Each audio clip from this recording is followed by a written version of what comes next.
We want to get more on where the race stands right now from the forecasting guru, Nate Silver of 538. Nate, thanks for coming in. So you made your bones in 2008, 2012, nailed the election for Barack Obama. Like everyone else, you missed Donald Trump in the primary. So where does your forecast have the race right now? So we show about a 3-point lead nationally for Clinton, and she's about a 2-to-1 favorite. The Electoral College math is actually less solid for Clinton than it was for Obama 4 years ago, where 4 years ago we had Obama ahead in states totaling 320-some electoral votes. Clinton has about 270, so she's one state away from potentially losing the Electoral College. You'd rather be in her shoes than Donald Trump's, but it's not a terribly safe position. Yeah, you give her about a 65.7 chance to win. Now, this is the question I want to get to, though, because you say she has, according to your polling analysis, about a 3-point lead. That was about where President Obama was the Sunday before the election 4 years ago. Yet, and I want to put this up on the board right now, at that time you showed that he had an 85.1% chance of winning. So why the contrast right there? So Clinton's a lot weaker in the Midwest, where 4 years ago President Obama was leading in Ohio by 4 points. Clinton's probably a couple of points behind there. Iowa, maybe the best poll in the country. The Des Moines Register poll showed her down 7 points in Iowa, a state she'll probably lose.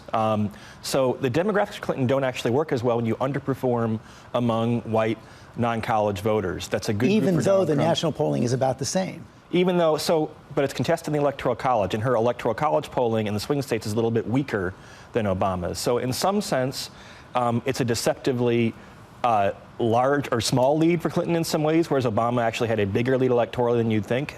The other thing, too, is that we see lots of polls that show numbers like Clinton 44%, Trump 40%.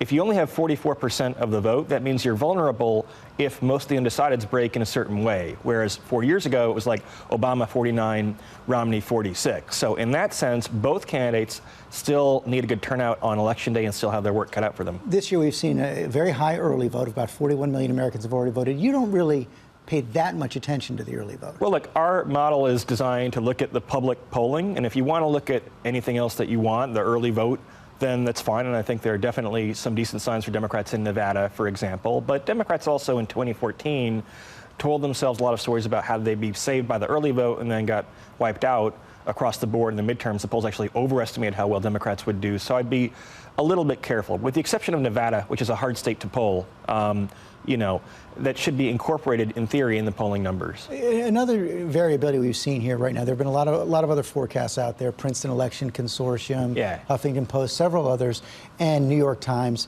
Yours is much more bullish for Donald Trump and more cautious on Hillary Clinton than theirs are. Why? Because we think we have a good process. And look, you have some forecasts that show Clinton with a 98 or 99% chance of winning. That doesn't pass a common sense test, which is that we've seen lots of elections where there's about a 3-point polling error. In 2012, in fact, Obama beat his polls in many swing states by about 3 points.